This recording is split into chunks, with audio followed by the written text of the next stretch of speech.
అందరికీ నమస్కారం. ఈరోజు వీడియోలో 2025వ సంవత్సరంలో వైకుంఠ ఏకాదశి, ముక్కోటి ఏకాదశి అని కూడా అంటారు. ఏ తేదీన వచ్చింది, ఏకాదశి తిథి, సమయము, ద్వాదశి పారణ సమయము తెలుసుకుందాం. 2025వ సంవత్సరంలో వైకుంఠ ఏకాదశి జనవరి 10 శుక్రవారం రోజు వచ్చింది. ఏకాదశి తిథి ప్రారంభం జనవరి 9, 2025 మధ్యాహ్నం 12:22 ప్రారంభమవుతుంది. ఏకాదశి తిథి ముగింపు జనవరి 10, 2025 ఉదయం 10:19 ముగుస్తుంది. ముక్కోటి ఏకాదశి రోజు ఉపవాసం ఉండి ద్వాదశి రోజు ఉపవాసాన్ని విరమించి భోజనం చేస్తారు.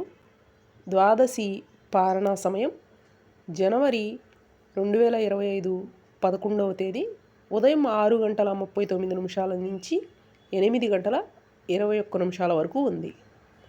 ద్వాదశి పారణ సమయం 8:21 ముగుస్తుంది. ఈ సమయంలోపు మనము ఉపవాసాన్ని విరమించుకోవాలి. అందరికీ వైకుంఠ ఏకాదశి శుభాకాంక్షలు. Thank you.